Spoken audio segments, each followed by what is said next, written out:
Hello everyone. तो कैसे हैं आप लोग? उम्मीद है सभी बहुत ही अच्छे होंगे। मैं विकास स्वागत करता हूं आप सभी का हमारे यूट्यूब चैनल पर। आज हम पढ़ेंगे एडवर्ब के बारे में। पिछले टॉपिक्स को आपने बहुत अच्छे से पढ़ा होगा, आपका बहुत ही सपोर्ट मिला है। उन्हें भी आप एक बार जरूर देखिएगा, क्योंकि जो पहले से टॉपिक देखते हुए आएंगे तभी आगे हम समझते हुए चलेंगे। अब बात करते हैं एडवर्ब की। एडवर्ब क्या होता है दोस्तों? एडवर्ब को हिंदी में कहते हैं क्रिया विशेषण, यानी जो क्रिया की विशेषता बताए उसे क्या कहते हैं? क्रिया विशेषण। Words, those words which qualifies a verb called adverb. ये एक साधारण से डेफिनेशन होती है कि जो क्रिया की विशेषता बताएं वो एडवर्ब होते हैं, क्रिया विशेषण होते हैं। तो क्या ये सही है? बिल्कुल सही है। एक साधारण सी परिभाषा है। क्या इसके अलावा भी एडवर्ब किसी और चीज़ को क्वालिफाई कर सकता है, किसी और चीज़ की विशेषता बता सकता है? ऐसा होता है या नहीं होता है, उसके लिए हम कुछ एग्जाम्पल्स लेके देखते हैं और बात करते हैं। जैसे सबसे पहले हमने तो डेफिनेशन लिखी कि ये क्वालिफाई किसको करता है? ये वर्ब को करता है। एडवर्ब किसकी विशेषता बताता है? वर्ब की विशेषता बताता है। नेक्स्ट, अब एग्जाम्पल लेते हैं कुछ और उनसे देखते हैं कि क्या केवल ये वर्ब की ही विशेषता बताता है या वर्ब के अलावा भी किन्हीं और पार्ट ऑफ स्पीच की या कुछ और की भी विशेषता बता सकता है। जैसे हम एकदम साधारण सा एग्जाम्पल लेते हैं कि रन्स फास्ट। अब देखिए दोस्तों, इसमें एडवर्ब क्या है? एडवर्ब है फास्ट, ये हमारी क्या होगी? एडवर्ब। रन्स क्या है? ये होगी वर्ब, और वर्ब की विशेषता बता रहा है एडवर्ब है। बिल्कुल सही, हमने यही डेफिनेशन पढ़ी। नेक्स्ट हम एग्जांपल लेते हैं सेम ही। जैसे हमने लिखा ही रन्स वेरी फास्ट। अब देखिए दोस्तों, यही रन्स हमारी क्या होगी? ये तो वर्ब ही है हमारा। नेक्स्ट, इसकी विशेषता कौन बता रहा है? कैसा दौड़ रहा है? तेज। ये क्या है हमारी? एडवर्ब है। और केवल तेज नहीं, बहुत तेज दौड़ा है, एडवर्ब की भी विशेषता बताई जा रही है।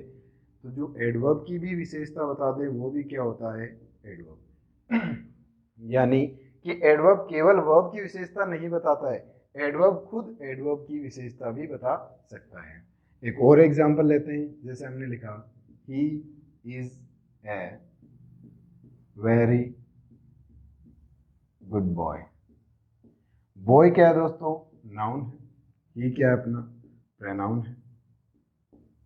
इज हेल्पिंग वर्ब है। ए आर्टिकल है। गुड जो नाउन की विशेषता बताए वो क्या है? एडजेक्टिव है। एडजेक्टिव नाउन और प्रोनाउन की विशेषता बताता है। अब देखो, इससे पहले केवल अच्छा नहीं है, बहुत अच्छा है, ये क्या है अपना? एडवर्ब है। केवल अच्छा नहीं है, बहुत अच्छा है, यानी एडवर्ब एक एडजेक्टिव की भी विशेषता बता सकता है। तो देखिए, वर्ब के बाद में इसने एडवर्ब की भी विशेषता बताई, इसने एडजेक्टिव की भी विशेषता बताई। नेक्स्ट एक और एग्जांपल लेते हैं। जैसे मैंने लिखा he is flying kite just above my head. अब देखिए दोस्तों, इसमें भी एडवर्ब है। कहाँ? ये देखिए, ये क्या है? एडवर्ब है। और ये किसकी विशेषता बता रहा है? अबव की। अबव क्या है यहाँ? अबव है प्रेपोजिशन। जो प्रेपोजिशन की भी विशेषता बताए वो भी क्या है? एडवर्ब। यानी एडवर्ब प्रेपोजिशन की भी विशेषता बता सकता है। तो आप एक और जोड़िए आगे, क्या? प्रेपोजिशन की भी विशेषता बता सकता है। एक और एग्जांपल लिखे हम।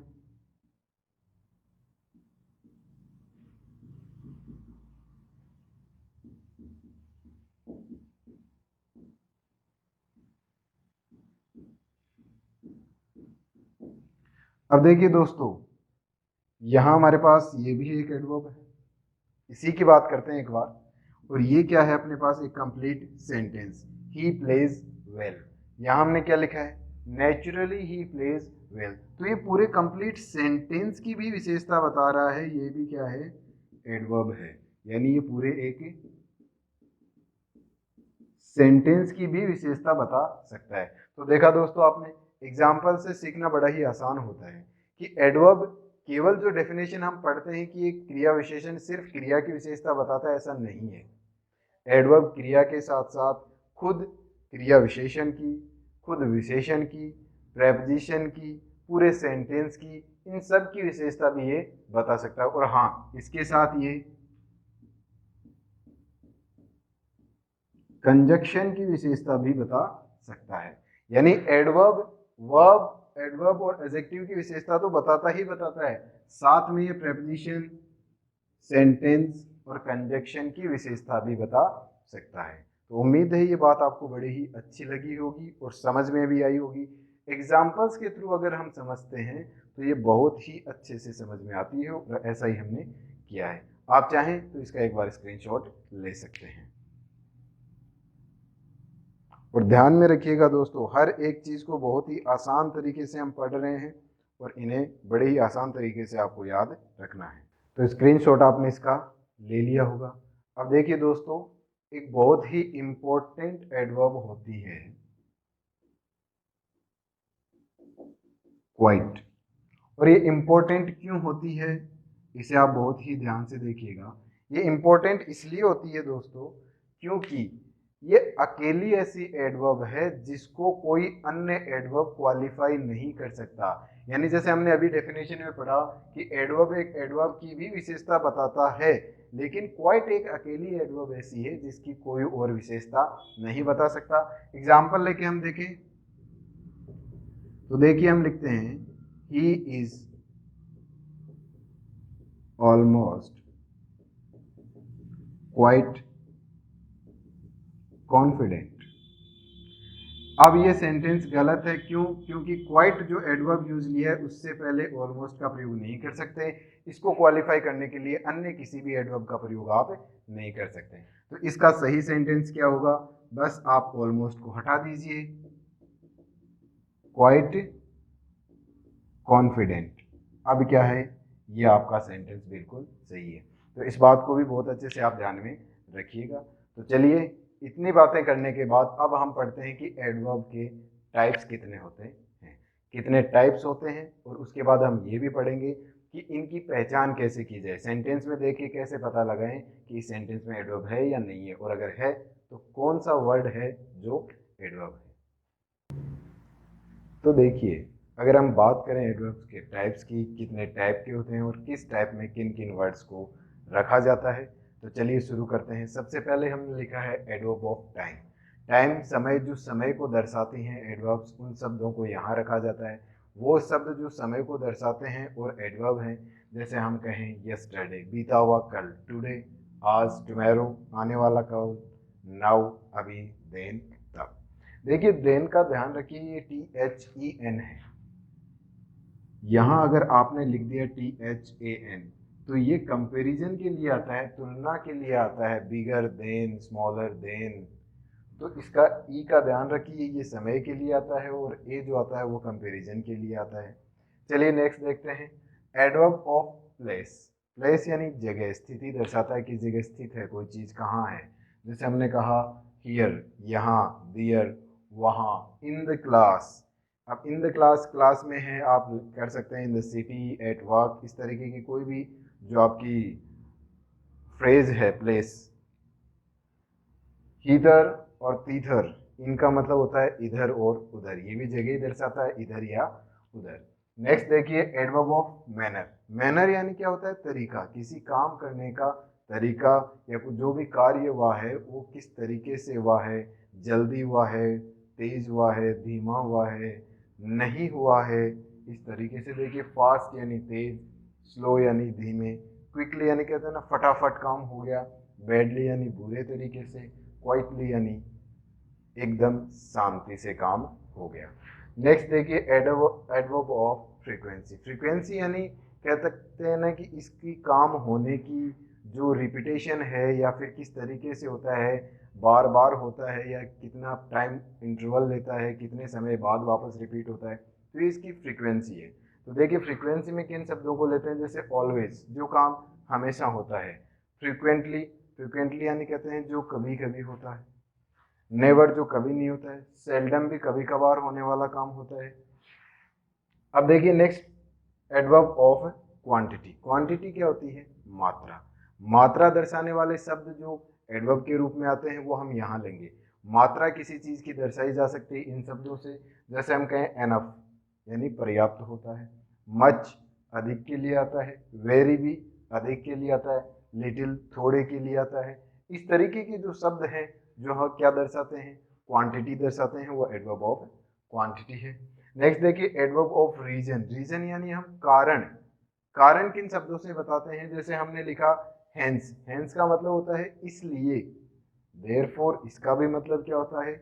इसलिए ही होता है। कॉन्सिक्वेंटली का मतलब होता है इसके फलस्वरूप।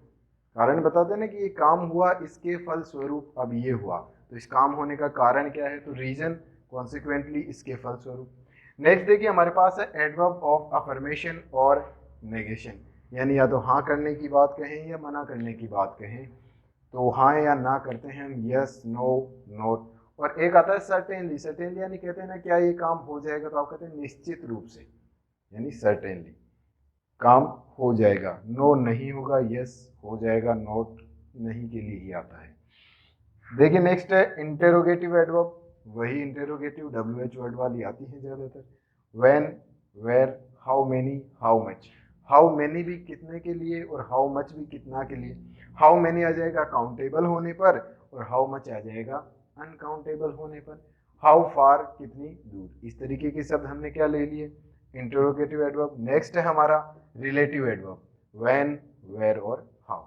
अब देखिए ये चीजें हम बहुत बार पढ़ भी चुके हैं। अब इनका जो सेंटेंस में प्रयोग होता है उस पर डिपेंड करता है कि ये एडवर्ब है कि अन्य कोई पार्ट ऑफ स्पीच है। जैसे हमने ये शब्द भी बहुत बार पढ़े हैं, इन शब्दों को भी बहुत बार पढ़ा है।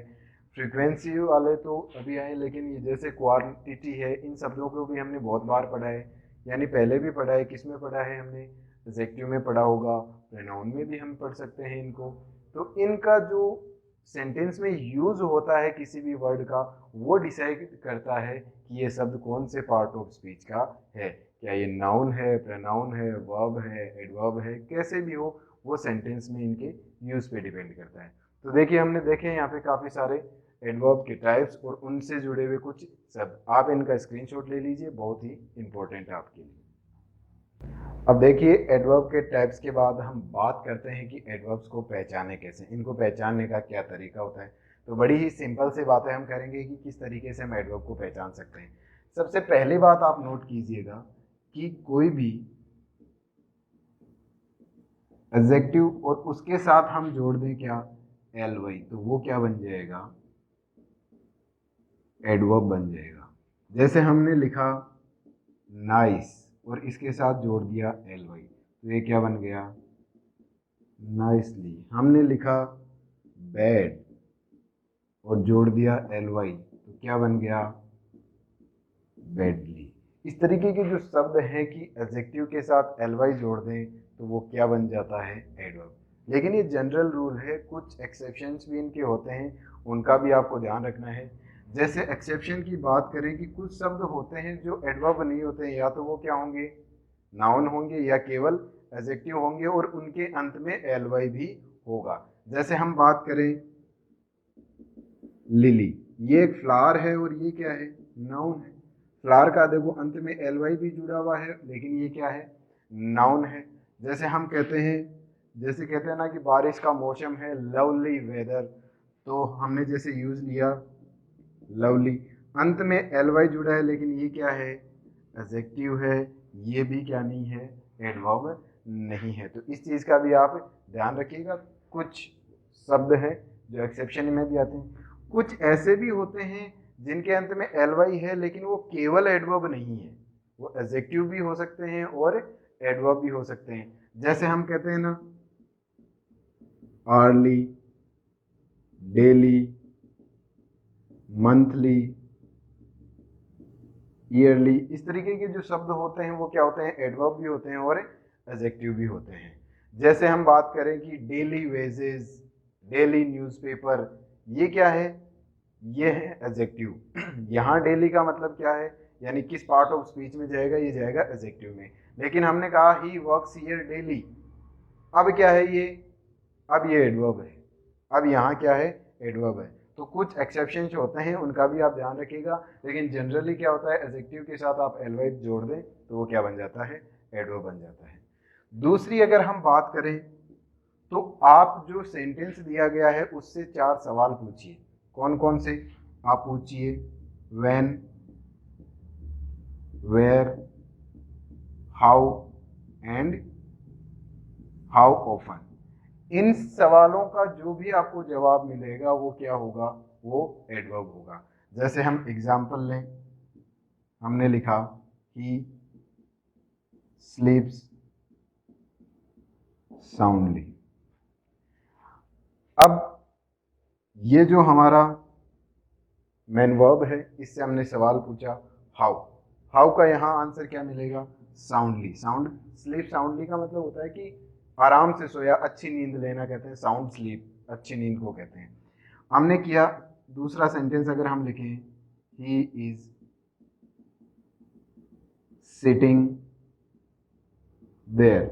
अब देखिए वेयर का आंसर मिल रहा है हमें, सिटिंग वेयर देयर, तो ये क्या हो गया, अपना एडवर्ब हो गया। यहाँ हमें किसका आंसर मिला था, हाउ का मिला था, हाउ साउंडली, तो ये किसका आंसर हो गया, हाउ का, और जो आंसर होगा वो क्या होगा, हमारा एडवर्ब होगा। एक और एग्जांपल हम अगर लिखें, जैसे he came to me yesterday, when का आंसर मिल जाएगा, ही केम, व्हेन कब आया था, यस्टरडे, तो यस्टरडे क्या हो गया, हमारा एडवर्ब हो गया। जैसे मैं कहूँ I often ask them questions, how often, often, ये क्या हो गया, हमारा एडवर्ब हो गया। तो आप देखिए इन चारों सवालों से जो भी आंसर आप प्राप्त करेंगे वो क्या होगा, आपका एडवर्ब होगा। एक और इंपॉर्टेंट चीज आप नोट कर लीजिए कि जो भी प्रेपोजिशनल फ्रेज होती है वो भी क्या होती हैं, एडवर्ब ही होती हैं।